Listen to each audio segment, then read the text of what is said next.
Thank you so much for coming. Welcome to the New Climate for a New Climate.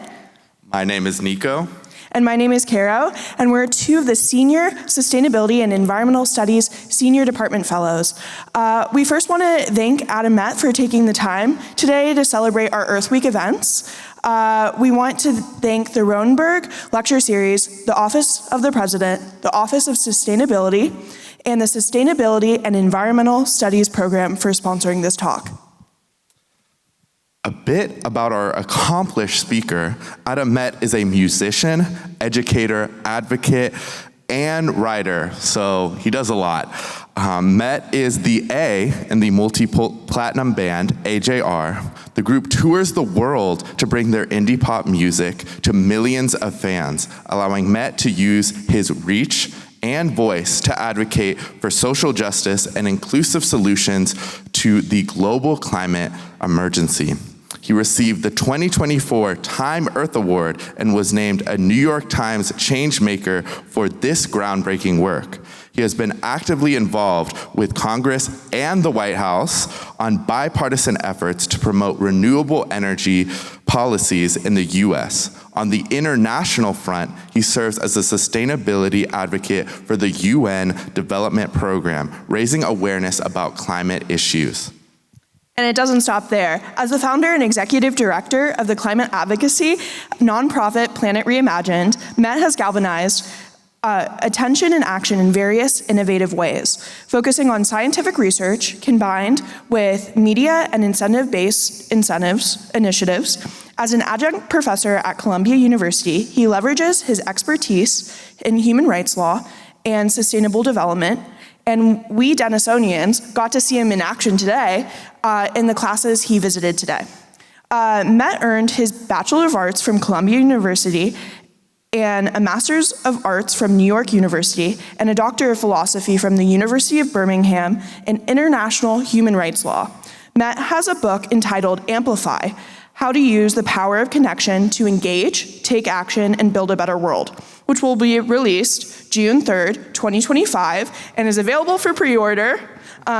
We're so fortunate to have Adam Met with us here today, and we look forward to his talk, A New Climate for a New Climate. Here's Adam Met.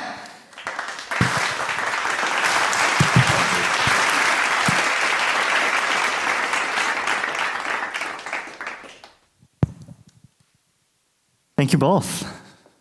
Hey everyone, thank you for coming. So, I have to be honest. A few months ago, when we first started talking about this, I was thinking, okay, what should the name of this talk be? And I was like, A New Climate for a New Climate. Like, that sounds great. I had no idea what I was gonna talk about. So I named the talk first, and then I just made up a whole talk based on this name. So this is gonna be the first time I'm really doing it with this kind of title. So you'll have to let me know after if it works. So what do we mean by a new climate for a new climate? A new climate for a new climate means we are in a new era as of a handful of months ago, a handful of years ago, for how we talk about climate change, how we galvanize action around climate change, how we bring people together over climate change. We saw a climate movement about 4 or 5 years ago really start to take shape with young people building these communities to try and get people out for real policy change. And I see that kind of peaking around 2022 with the passing of the Inflation Reduction Act. But now we are in a different era. And we need to be thinking about how we are building a climate movement differently. And so I'm gonna give you a little bit of a roadmap of what we're gonna do over the next 45 minutes or so. It looks like this, but you never know, because I might get distracted, I might go on tangents, because I'm known to do that. But we're gonna start by talking about music fandoms and what that has to do with this. We're gonna talk about the idea of what can I do, because it's the #1 question that I get when I'm at concerts or when I'm at rallies and people come up to me and they say, what can I do? It is a really important question.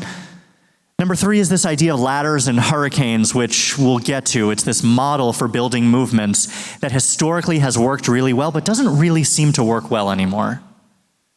Step 4, we're going to be looking at good versus effective storytelling. If you were in one of the classes that I was at earlier, you might know something about this. The idea of collective effervescence is something that I really want to talk about. And then we are going to have a little break where we're going to play some games. Does everyone have a phone in this room? Okay. There's going to be a QR code that appears on the screen. I'm going to ask you to scan the QR code, and we are going to play some games all together. Don't worry, it's fine. Then we're going to talk about a bigger tent, what it means to have a bigger tent, engaging more people who might disagree with us around climate, this idea of finding common ground. And then we're going to end with this idea of feat. Not feet, but feat like an artist that's featuring on your other favorite song. So, let's start here. There we go. Okay, music fandoms in 2025. I just put that up there so you'd have something to read. It basically doesn't say anything, it just says, listen to me. So, what do music fandoms look like in 2025? So I'm a musician, and it looks completely different from what it did in the 1960s, 1970s, 80s, 90s, 2000s. In 2025, people have much more of a direct relationship with artists than they ever did before. And I know this sounds strange, because artists have so many more fans than they ever did before. But fans have an ability to hold artists accountable in a way that they never did before. They also have a way to contact artists directly, and artists have a way of talking to fans directly that they never did before. We were talking earlier at dinner about the changing social media algorithms and how when you're on TikTok, some of the best performing videos are when an artist is looking directly into the camera with their face really big in the shot, and you can see the kind of emotion that they're conveying. This is what works really well on social media now, direct connections between people. So fans feel like they have a direct relationship with artists. In addition, fans have the ability to comment on everything.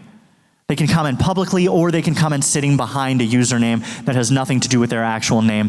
But it actually gives artists a really good idea of what's working and what's not. There are a lot of artists that put out an album, and their first album is really successful. Chappell Roan might be a really good example. We don't know what their second album is going to look like, but a lot of artists have something called a sophomore slump. Do we know what this is? Sophomore slump is when they put out a second album too quickly because they haven't taken the time to figure out exactly what their fans like about them.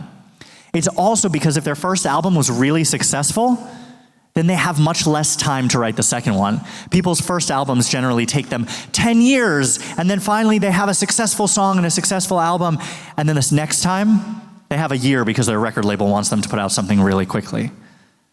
Getting to know who your fans are is easier now than ever. Fandoms also exist in different kinds of groups. Think about K-pop, right?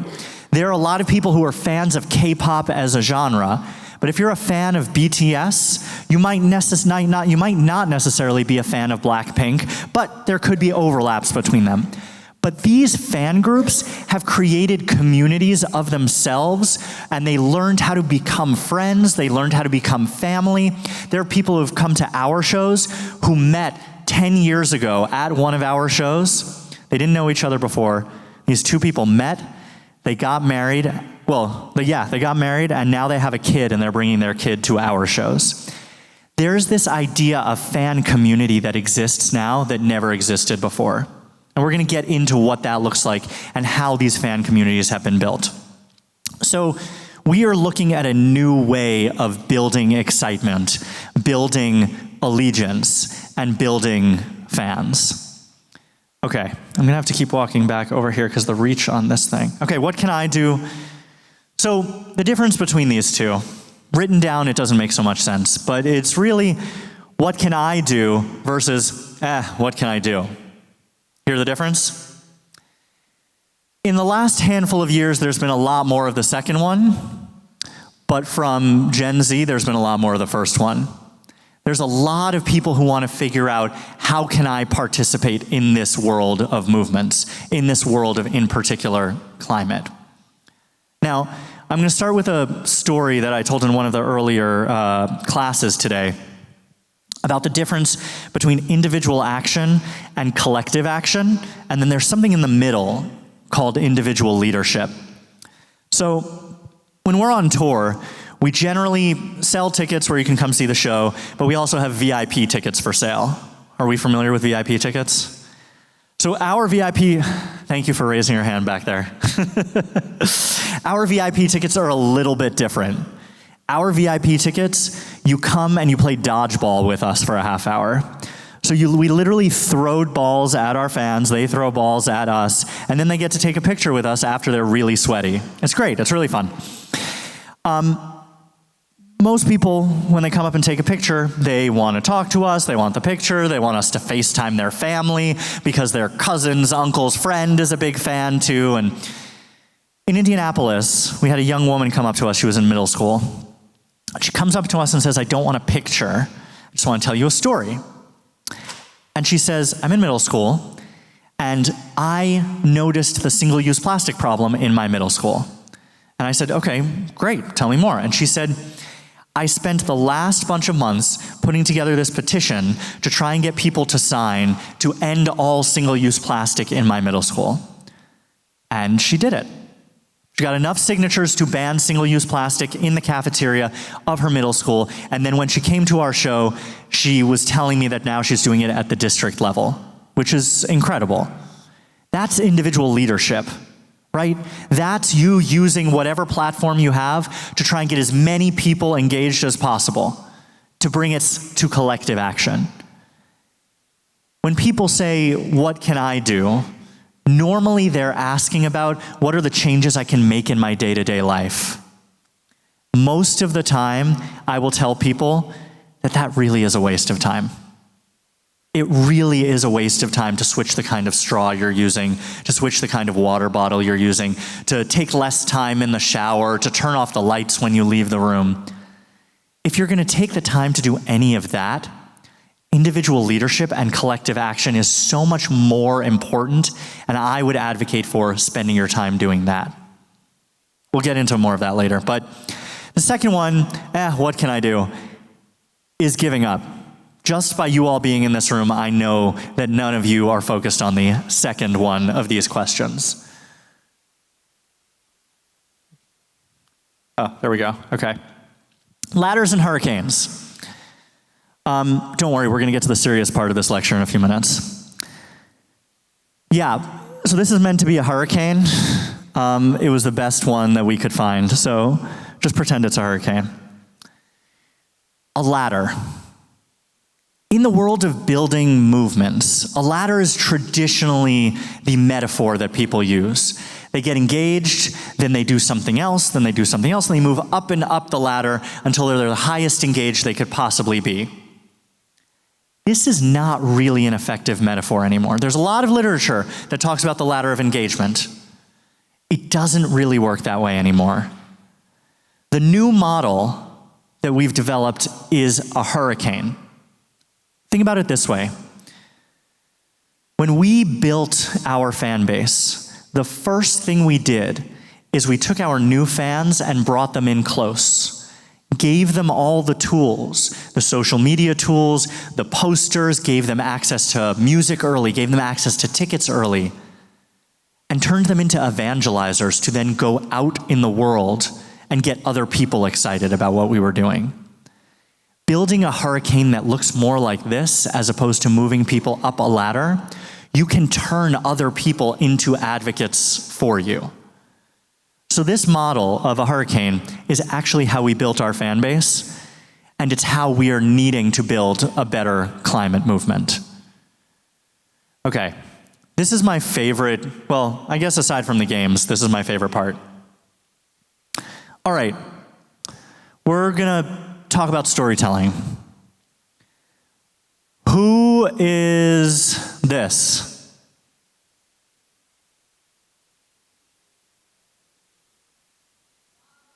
Thank you. Yes, that is Timothée Chalamet. Did anyone see the movie? Raise your hand if you saw the movie. Did you like it? Did you like it? Yeah, you. Yeah. I feel the same way. So, Bob Dylan. Bob Dylan is a storyteller. Does anyone know who this is on the bottom left? Real bonus points if you know who this is. No. Yes, who said that? Thank you. Phil Oakes.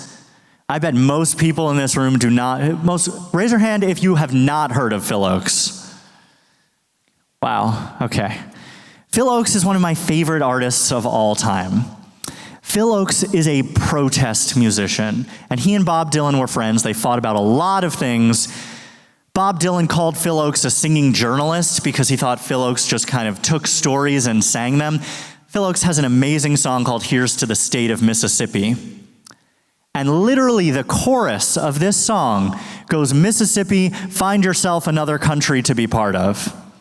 It goes verse by verse, talking about the governor of Mississippi, the schools of Mississippi, the churches of Mississippi, the people of Mississippi, and how really awful they are. And this was a hit song. Bob Dylan was not wrong about Phil Oakes being a singing journalist, but it was just one approach to storytelling. Bob Dylan has a lot of different types of songs. The Times They Are A-Changin' by Bob Dylan is a big overarching song about movements, about changing things. It goes verse by verse. They talk about senators and congressmen. They talk about mothers and fathers. They talk about all the people in your lives that can end up implementing change. But it's just big and observational. Phil Oakes was specific and a storyteller. One thing about Phil Oakes is that he took you on a journey to a story where you didn't have to think for yourself. You didn't need to come to any conclusions. He made every point for you, and he made you angry at the things that he wanted you to be angry about. Bob Dylan, on the other hand, told a lot of stories also. He didn't just do big, broad, overarching songs. He wrote a lot of songs that were about specific people who were wrongly accused, who were in jail for the wrong reasons, who were killed for the wrong reasons, but he allowed you to come to your conclusions on your own. Understand the two different approaches to storytelling? Those are both vital. Okay, who else do we have? Who's this? Who's on the top here? Who said it? Billie Holiday, yes. Do we know who Billie Holiday is? Raise your hand if you do know who Billie Holiday is. Yes, okay. Billie Holiday. Billie Holiday started out as a lounge singer. And just before Billie started as a lounge singer, there was a poet named Abel Meeropol, who, out of New York City, he wrote a poem that ended up turned into the song Strange Fruit, which is a Billie Holiday song. This song is extremely powerful. If you don't know the song, a lot of people have credited this song with the beginning of the kind of expansive part of the civil rights movement, when it became part of popular culture. Strange Fruit was a song that Billie heard and adopted and took on at the much against the feelings of her record label. Her record label did not want her to sing this song because it was so divisive. One of the lines in the song is black bodies swinging from the poplar trees. Very poignant, very descriptive, and very much addressing white audiences for not doing enough. Billie had a completely different type of storytelling. And this storytelling both had to do with the song itself and the way she performed the song. So she started out playing this song in New York City, in Greenwich Village. And she would play at a place that would pause all service while she was singing this very last song in her set, which was Strange Fruit. And what I mean, the waiters and waitresses would stop serving, there would be nobody talking, they would turn off all the lights, and they would create a pin spot, a very thin stream of light that would go down and hit Billie. And this was the final song she sang.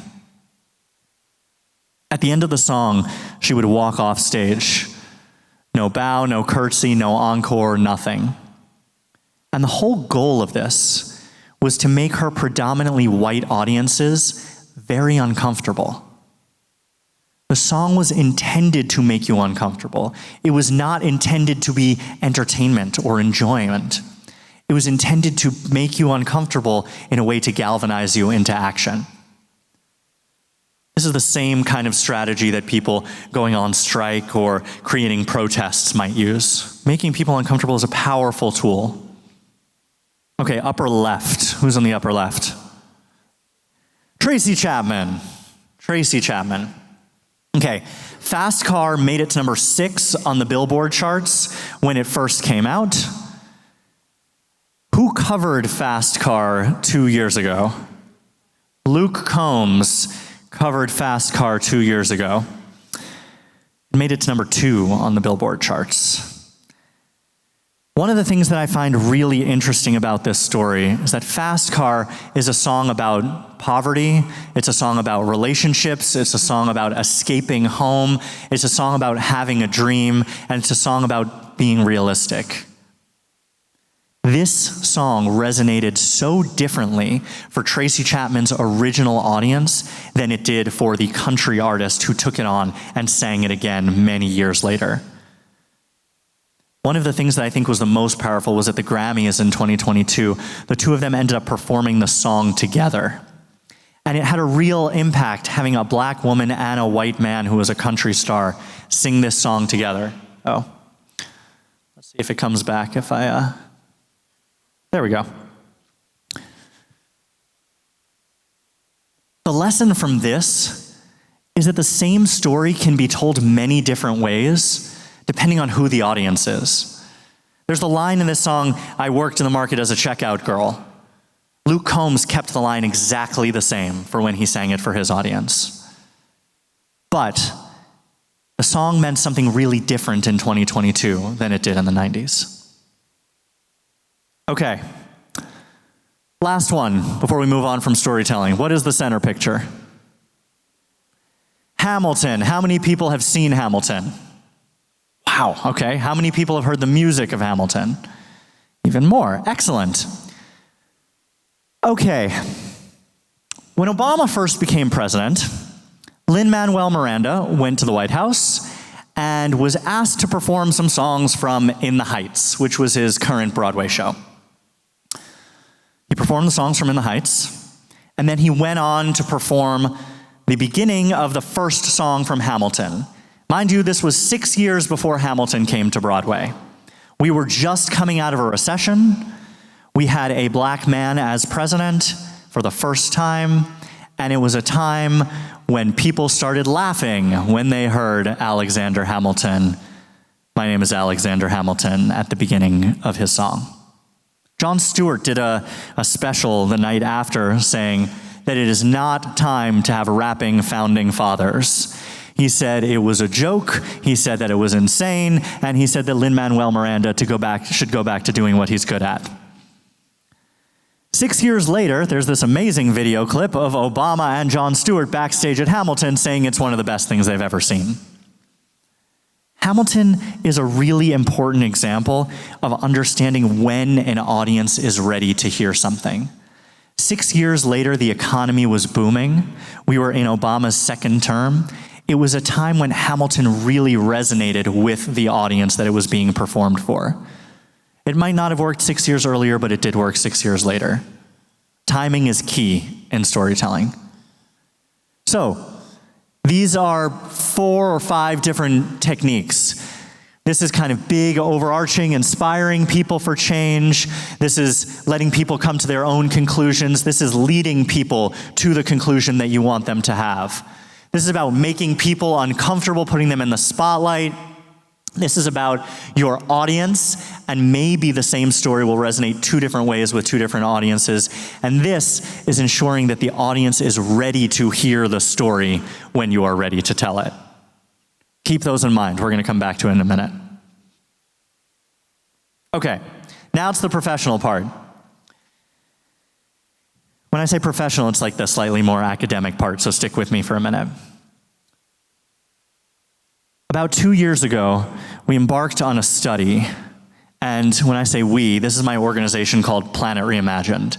And what we do is we do research, but we always do research with an eye towards how can it be implemented in the real world as soon as possible. What does the advocacy strategy look like? What does the action look like? What does the comms strategy look like? Whether that's policy or movement building or engaging with governments or civil society or corporates, how can we take the research and make it useful as quickly as possible? Not at Denison, but too often in academia, research just sits on a shelf. This is the thing that we wanted to combat. So we developed something called action research, which it's as we are doing the research itself, we are figuring out the strategy to make it useful in the real world. So Amplify. We had a lot of questions about the live space when people are gathering in person. If you were in one of the classes earlier, maybe I talked about him, but does anybody know who this is? It's not a musician. It is a sociologist. Yeah? Did you raise your hand? Yeah? No. Yeah? No. Good guesses. One more? No.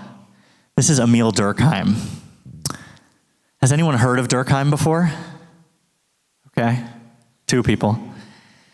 Durkheim wrote a book called, yeah, how come none of you knew who was Durkheim? Emil Durkheim wrote a book called Elementary Forms of Religious Life. He's written a lot of books, but he wrote about this concept that's one of my favorite concepts. It's called collective effervescence. And he wrote about this idea of collective effervescence in the religious space. Collective effervescence is the idea when you get people together doing the same activity, they start to have a single identity. They don't have an individual identity anymore. They start as a group to have a single identity. And what happens when that group has a single identity? How can we galvanize that energy, those people, to do something greater? And as soon as I read this, I was like, oh, that's what happens at a Taylor Swift concert. Because it's true. This is what happens at concerts all the time. When people are there, I went to the Taylor Swift concert in Miami. When people are there, they hold hands with people they've never met before in their life. They're singing, they're screaming, they're dancing, they're jumping up and down. It becomes this group think mentality where everyone is there for this higher purpose, this, some would say, religious purpose, this religious experience. And so I said, okay, I love this. As somebody who is steeped in academia, how do we see if this is a real thing? How do we measure this? And so at Planet Reimagined, I went back to our team and I said, I have this crazy idea. We're going to try and measure collective effervescence at concerts. And they said, you're crazy. And I said, I don't care. I'm in charge. Let's do it. So we did it. We polled about 350,000 people, and we got a whole bunch of data to, let me go back to Durkheim for a second before I do the big reveal. We polled about 350,000 people to figure out what they're willing to do in the concert space around climate change. What kind of headspace they need to be in to be able to take action around climate. And I'm not talking about pledging to do anything, pledging to go vegan once a week, or switching to paper straws from plastic straws, or saying that you're going to take 10-minute showers and that's it. I'm talking about actual civic and political action. So we asked people what they're willing to do in the concert space.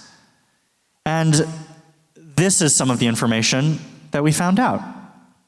We did this study with Ticketmaster, and 72% of the people who responded said that climate change is at least somewhat important to them personally, which is 7% higher than the number that Yale found.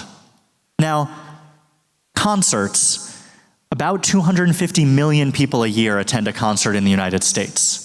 Yes, we're double counting people who attend multiple concerts, but to reach 250 million people with the ability to take action is huge. That's more than any politician has ever gotten for any number of votes in any election. To be able to hit people in this space is enormous. And this one is crazy for me. 78% have taken some form of climate action in the last 12 months. We listed all of these things that we think are climate action, including voting, and 78% said that they have taken some form of climate action in the last 12 months.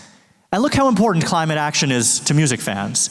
Extremely and very are the highest, somewhat falls after that, and not very and not at all fall far below the others.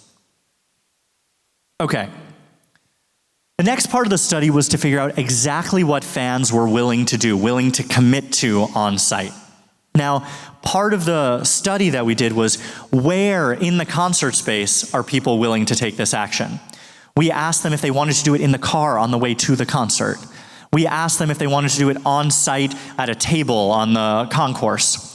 We asked them if they wanted to do it from a QR code while sitting on the toilet.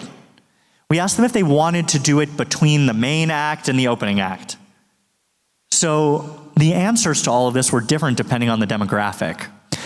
Some people, whether they were going to a country show or a rock show, if it was an older demographic, they tended to want to do it beforehand or after. If it was somebody who was at the show, they wanted to do it on site. They wanted to do it while they were sitting in their seat. So we have all of this data based on many different demographics. So this is the entirety of the data.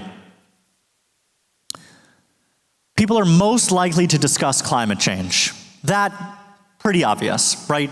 That's the lowest lift. Sign a petition, make changes in your personal life, vote for the climate, share on social media, volunteer, donate money, contact government officials, eat a plant-based diet, and protest. Now, the yellow is neutral, right? So the yellow is they don't care if people do that on site, which is also a really important number to know, because one of the things that artists care about a lot is not pissing off their fans. They don't want fans to stop liking them if they take action on something. And we're going to get back to that in a second. But let's see. If their favorite artists asked them to take action on climate change, 3 in 5 fans would be likely to do these actions, 2 in 5 fans would likely do these actions, and 1/4 of fans would likely eat a plant-based diet or participate in a protest. These are incredibly high numbers, especially if you're thinking about artists like Taylor Swift, Beyonce, even Billie Eilish, who already asks her fans to do a lot of these things. Coldplay, who has these kinds of actions on site already. There's really, really high potential here. Okay. Most music fans support artists speaking out on climate. We're at 53% who agree that artists should be speaking out on climate, and another 17% that are neutral. This number looked very, very different 10 years ago, 15 years ago, 20 years ago, on any social issue. Fans did not want artists speaking about anything that wasn't treating them to an escape. They went to concerts as an escape. Now, they go to concerts and they watch social media videos of the artist because that's somebody that they can relate to. It's a real human that could be an exemplary of their own dreams, of their own hopes, that they could be them someday, that they could be friends with them someday. That's why I was talking about earlier, the relationship between fans and artists, so different today than what it was even 10, 15 years ago. So, by giving artists the license to speak out about these issues, it's so much more than that.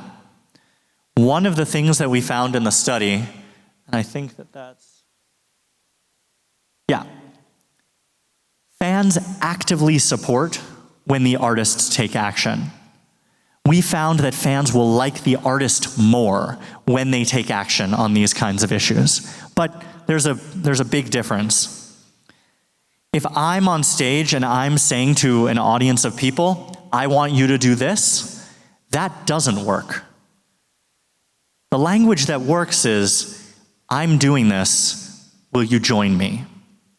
It's subtle, but there is a really big difference in the results. And we've tested both at a variety of different concerts to understand. But the second works so much better.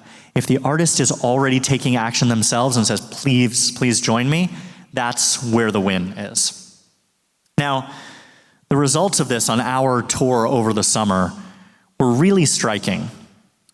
We had about 15% of people who walked through the doors of the venue take some sort of action.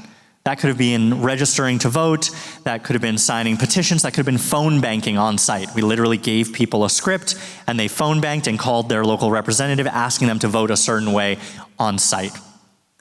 Every action that we did was local. It was down to the city or it was down to the state. We had no national actions because we found that when people are taking action that makes sense to them, will help them in their day-to-day life or help their community, they are so much more likely to get engaged. They are also much more likely to get engaged if they are bullied into it by their friends and family. That's why we have areas where groups can take these kinds of actions. If you can get one or more of your friends to do it, you get entered into a contest to win free tickets to something. We create all of these incentives. But the biggest thing, and it's one of the things that I talked about earlier in some of the classes, is that we found out that if you can get people to take action and then get them to come to a second in-person space, then they become activists for a really long time. Then they're in. Then they will continue to participate. And when I say a second space, a second in-person space, I'm not talking about a Zoom or something on TikTok. They actually have to go in person. The likelihood that they will stay an activist for a long time increases tremendously. This can be something simple. This can be just showing up at a community board meeting. This could be going to a river walk cleanup. This can be, trying to remove invasive species from campus. This can be doing anything physical in person. Once they do it twice, then they're in. So all of the follow-up studies for this, we've continued, and now we're working across other countries. We're in Australia now. The Australia Institute is replicating this study in Australia. We're doing this in the UK as well with a bunch of other tours to make sure that we're not just getting the same results in the US. This is what I was saying before, that artists leading by example is the thing that leads to the most impact. Okay.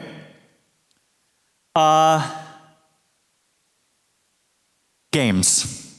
Gamification is huge in building movements, and in particular in the climate movement. There is so much potential for games.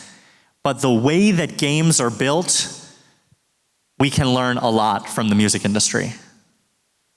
Upper left. All together now. Yes, Taylor Swift. Has anyone seen Taylor Swift live?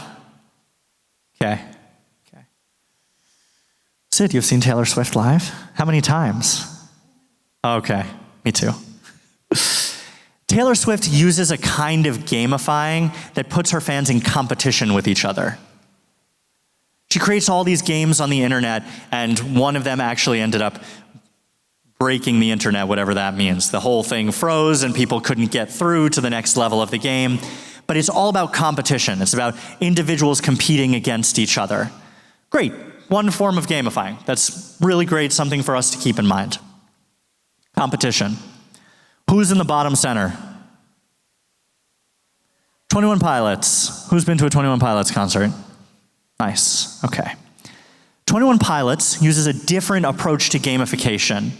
They use something called world building. Are we familiar with this idea? For those of you who are not, they build these worlds virtually that fans can live in. And when I say this, they participate in activities, they continue to move forward in the world, and the world continues to expand by telling all these different kinds of stories from album to album. It basically is kind of the inside of one of these guys' mind, and it's a very scary place, and it's a very difficult place to live. I don't know if you've played any of these games, but they're extremely hard. You basically need to be a computer programmer in order to get through them. But world building, creating a space for people to live and keep coming back to, different approach to gamifying. Okay, who's on the upper right? Me. We use a different approach to gamifying.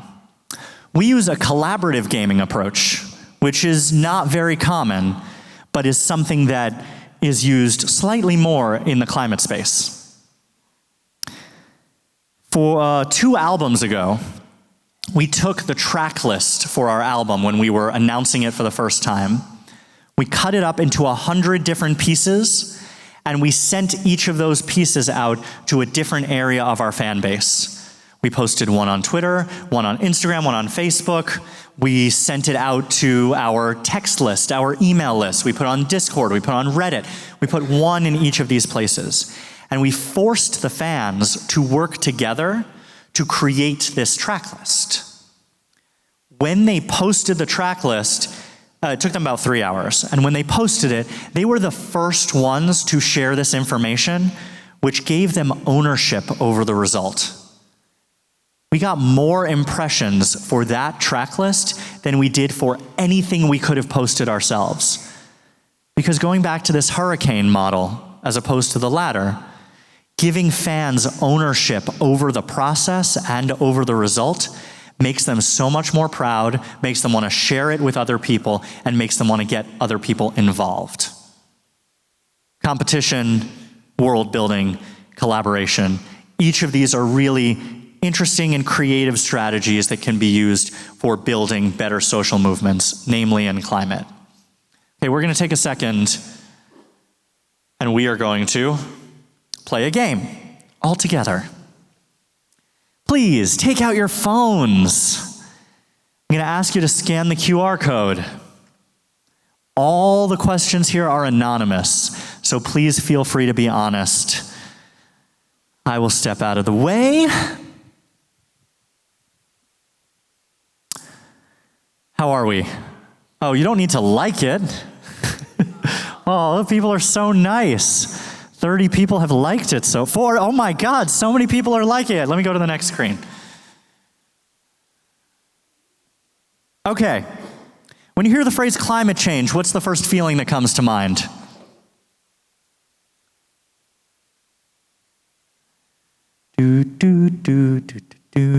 Okay, here we go. Here we go. The answers are coming in.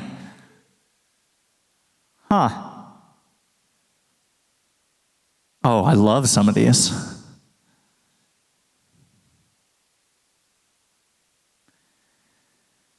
Okay. I was going to say we'll wait till we get to 100 responses, but we've blown past that already. Okay, I have to ask, who put the upside down emoji face? Who did that? No one's telling it? I guess it's anonymous, so you don't have to tell me. Okay. Biggest words. Scared, bad, fear, scary, sad. Is this what you expected? Yeah. We have a climate change problem. We have a comms problem with climate change. People who are here, most of you are probably spending a lot of your academic work focusing on this problem, and you still feel this way about it. This sucks. Okay. Let me see if we can. Tree. I like that one. Okay. Somebody said flank steak. That's a good one. Guilt. I like that one. Help. Not lit. Sus. That's good. This one's pretty good. AC. Oh, I like That one's really good too. This person just wrote hi. Okay, I feel like this is honestly not a bad, indicator of where the country is at the moment in terms of climate change. Let's go to the next question. Who coined the term carbon footprint?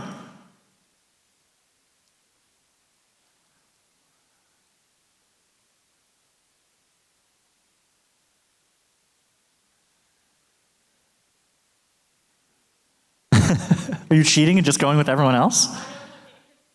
Just guess. Oh yeah, thank goodness somebody put Jimmy Buffett. Now I can make fun of them. Okay. So, Jimmy Carter.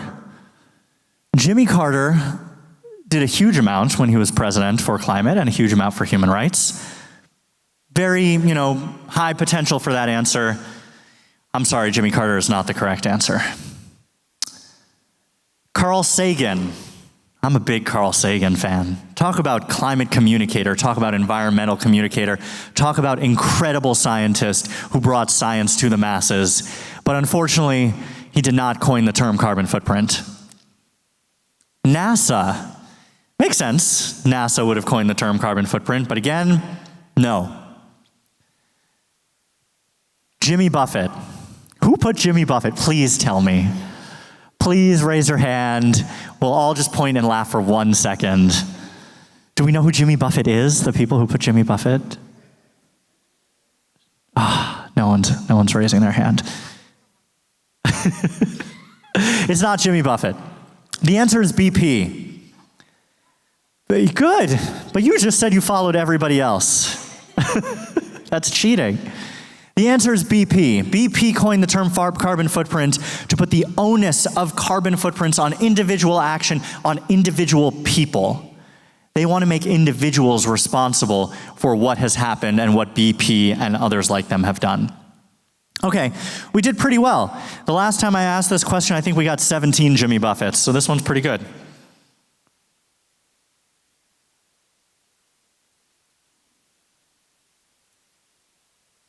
As a reminder, Hamilton is about knowing when the audience is ready. Billie Holiday is about making your audience uncomfortable. Tracy Chapman is that the audience can hear the story from two different people and appreciate it differently. And Dylan and Phil Oakes are about the different types of storytelling, the kind of big, how you're leading people to a story versus how you're telling them what they want to feel. This is really just kind of research for me to figure out when I do this again, which story I should emphasize more. Ooh, Hamilton and Bob Dylan are neck and neck. Ooh, so are Billie Holiday and Tracy Chapman. Wow, okay. This is great. Billie Holiday came back to me first. Okay, this makes sense. World building, competition, or collaboration, which do you think you would be most interested in?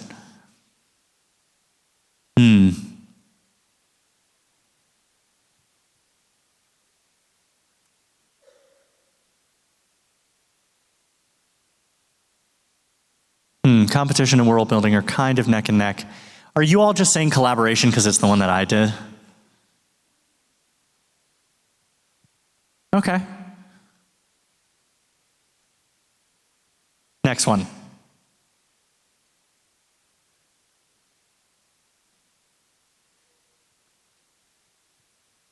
How many countries initially signed Paris? How many countries initially signed Paris?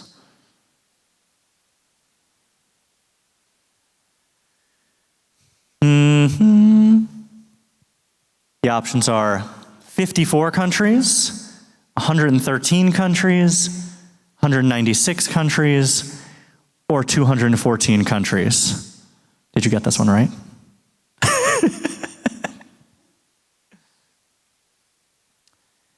The answer is 196 countries. Who got it right? Yeah, you see, people are willing to raise their hand when they got it right. Yeah, 196 countries. That's really crazy that 196 countries came together for anything, let alone a climate change agreement. 196. Okay.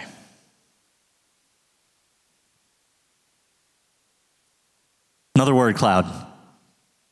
What's the first word you think of when you hear Denison?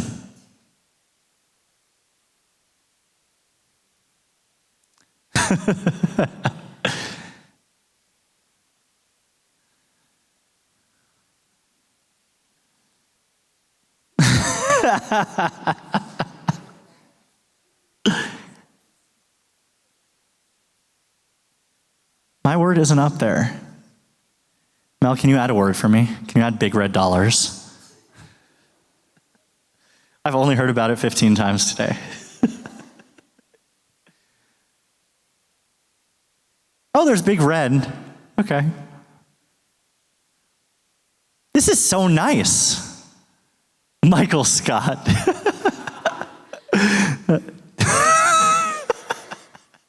Some of these I'm not reading out loud.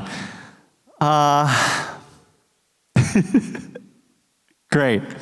Look at how much more positive this one is than the climate change one. Love that. Okay.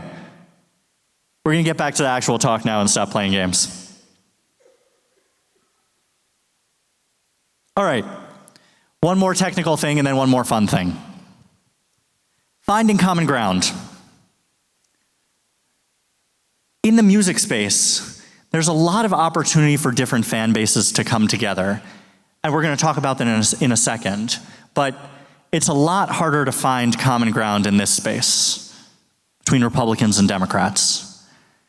At Planet Reimagine, this action research model that we developed is focused on being nonpartisan or bipartisan from the ground up.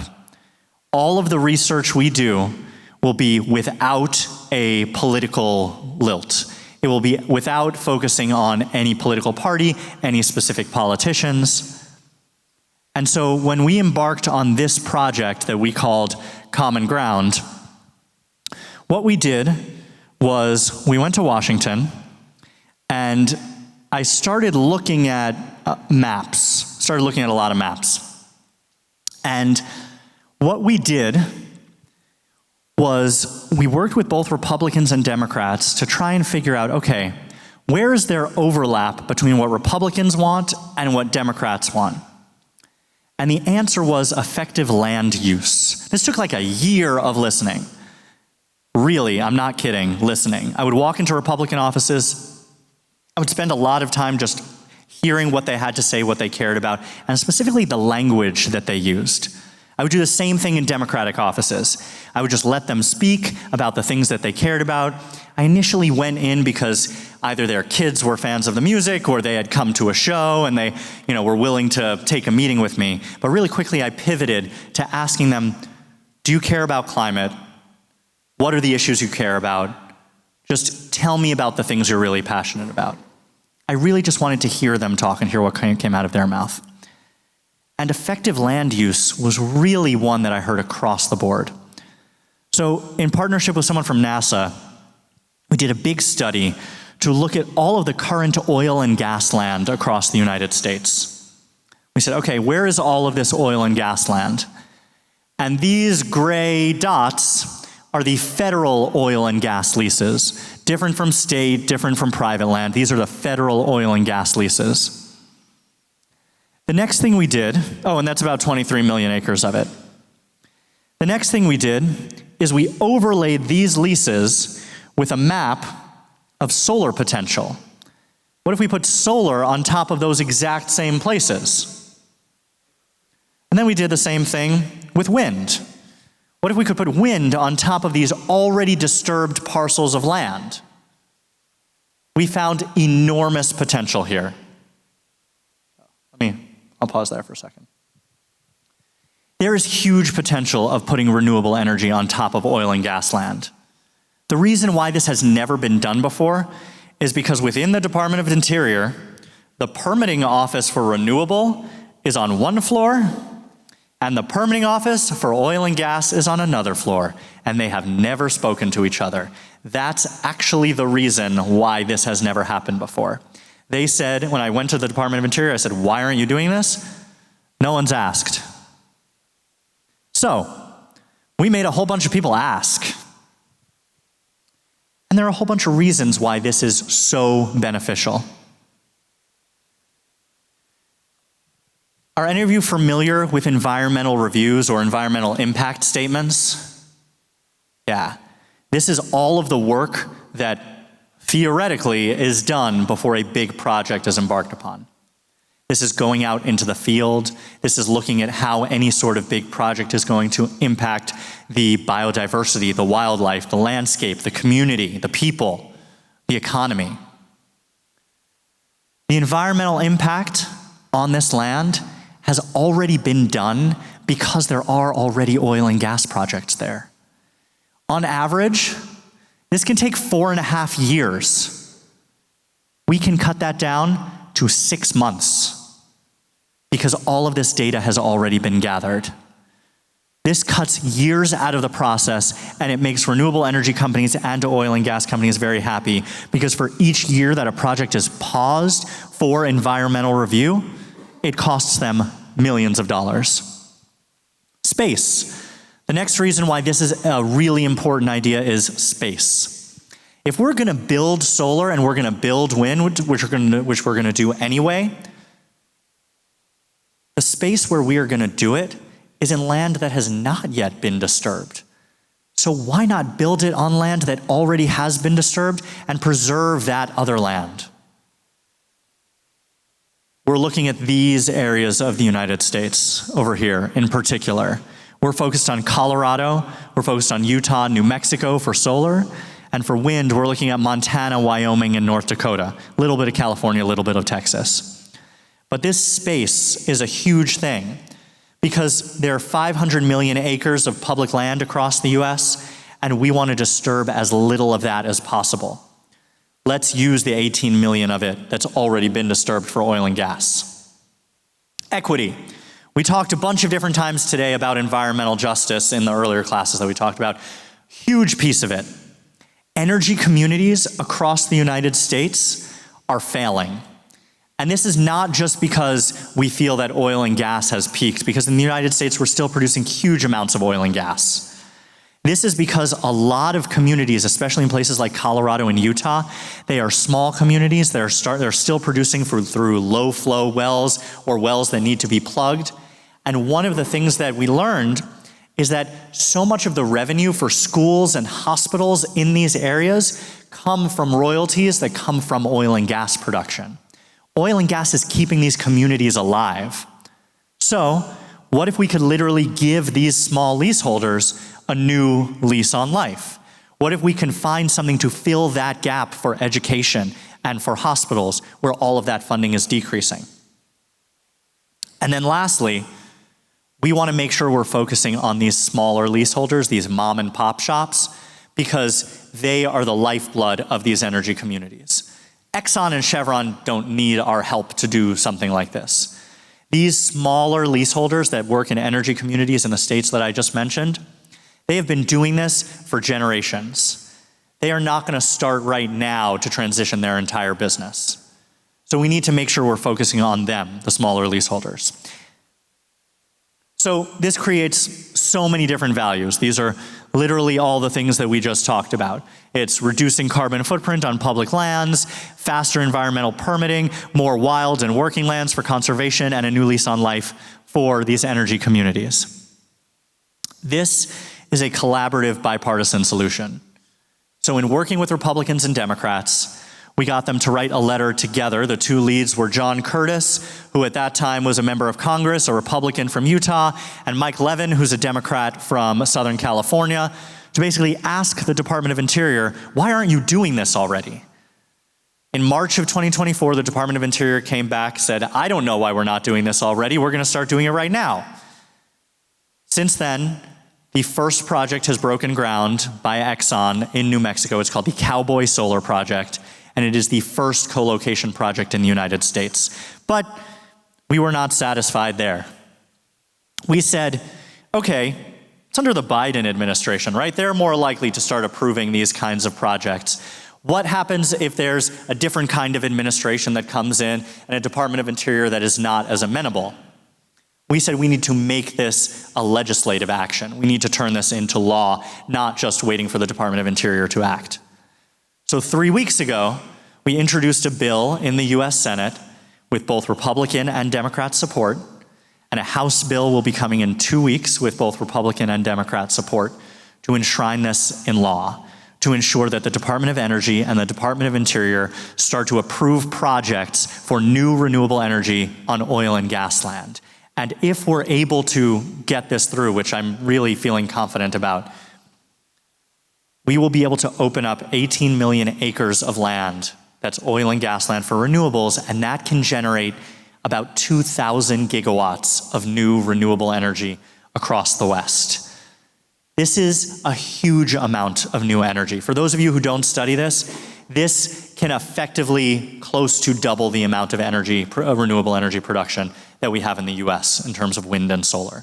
There is huge potential here and has not yet been considered in any single study. This solution has the ability to scale. We can do it in many other places. We can do it with wind. Think about it offshore. We can do it offshore oil and gas facilities. We can put wind there. We can do this on agricultural land. We can do this overseas.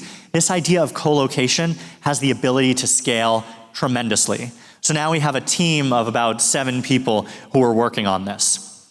But one thing I want to emphasize about this is that the way Planet Reimagine, my organization, works is it's not about let's find one solution and get that solution to work. It's about what is the system that needs to be built. So we have a climate economist, we have a climate finance person, we have a policy person, we have an environmental justice person, we have somebody who works in the energy space, we have somebody whose job is literally called a landman. That's a job title from the oil and gas industry that goes around to oil and gas companies working with them to try and build this kind of solution. And what we did is we just built a partnership with Google to build a large language model so we can input all of our data into it and make it a free and publicly available service so any leaseholder in any state, in any county, can be walked step by step through the regulatory process to transform their oil and gas lease into renewable energy. And that's going to be, again, free for anybody who wants to use it, available starting in 2027. So right now, we are building our pilots, 30 different sites in Utah and Colorado and New Mexico to get started. Building a bigger tent is something that the music industry is obsessed with. The music industry is obsessed with getting as many fans possible into one space, a physical space, a digital space, whatever it is. But you're not going to be able to do that unless you're speaking the right language to the fans that's going to get them excited about the thing. And so the key takeaway of this finding common ground part is that I sold one policy to Republicans and Democrats and used completely different language to talk to them. One more thing I want to talk to you about. Who's on the upper left? Rose and Bruno Mars, correct. Yeah. Rose and Bruno Mars. Bruno Mars partnered with a K-pop artist. Bruno Mars understood what it means to feature other artists on your songs, to bring in a different kind of audience to collaborate, right? How about the upper right? For what song?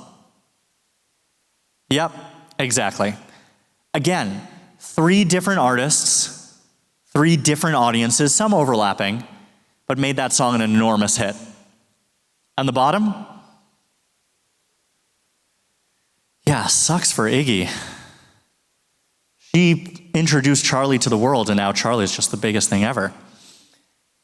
Again, different audiences helping other people to grow. When we think about this in the climate space, what does featuring mean? There's a study that came out of the University of Chicago that says for each degree increase in temperature, an average temperature, climate change, there is a 7% increase in gun-related deaths. For each degree increase in temperature Celsius, there's a 7% increase in gun-related deaths. Why wouldn't the gun sense movement work closely with the climate change movement?